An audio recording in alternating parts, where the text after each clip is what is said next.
Vegetable పొంగలి ఏ విధంగా చేస్తారు ఈ వీడియోలో చూద్దాము.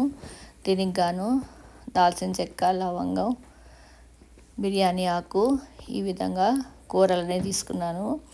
ముందుగా నూనె వేసుకుని ఒక చెంచాడు నెయ్యి కూడా వేసుకోవాలి. నెయ్యి చాలా కమ్మదనాన్ని ఇస్తుంది. పొంగలికి తప్పనిసరిగా నెయ్యి వాడాలి.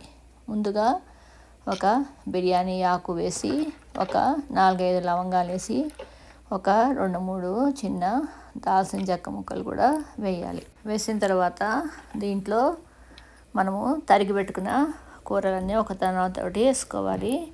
దీంట్లో ముఖ్యంగా కావాల్సింది సొరకాయ కొంచెం పెద్ద ముక్కలుగా తరుక్కుని వేసుకోవాలి. ఒక చెంచాడు జీలకర్ర వేసాను. ఇప్పుడు సొరకాయ ముక్కలు వేస్తున్నాను. సొరకాయ ముక్కలు కొంచెం పెద్దగా తరుక్కున్నాను. వీటిన తర్వాత కూరలన్నీ ఓ దాని తర్వాత వేస్తున్నాను. ఉల్లిపాయ, క్యారెట్, టమాటా, బీన్స్, ఆలుగడ్డ ఒకటి సన్నగా తరుక్కున్నది. అదేవిధంగా పచ్చిమిరపకాయ ముక్కలు కూడా వేసాను. ఇప్పుడు ఈ కూరలన్నిటికీ మగ్గడానికి గాను ఉప్పు తగినంత, చిటికెడు పసుపు వేసి మూత పెట్టి వేయించుకుంటే మధ్య మధ్యలో కలుపుతూ ఉంటే ఈ ముక్కలన్నీ వేగిపోతాయి. ఈలోగా మనము ఇన్స్టాపాట్లో బియ్యము, పెసరపప్పు ఉడికించుకుందాము. బియ్యము 3 కప్పులు వేస్తే, ఇది లంచ్ ఐటమ్గా వేస్తున్నాను కాబట్టి 3 కప్పులు బియ్యం వేస్తే 1.5 కప్పు పెసరపప్పు వేయాలి. వేసిన తర్వాత డబల్ ప్రపోర్షన్ నీళ్ళు పోయాలన్నమాట. అంటే మనం ఎంత తీసుకున్నాము, 3, 1.5, 4.5 గ్లాసులు తీసుకున్నాము. 4.5 గ్లాసులకి 9 గ్లాసులు నీళ్లు పోసి ఇన్స్టాపాట్లో మనము కుక్ చేసుకోవాలి.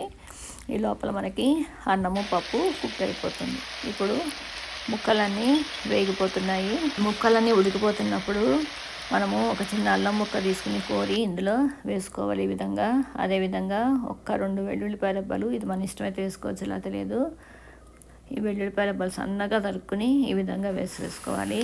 ఇప్పుడు అవన్నీ కలిసిపోయాయి కదా.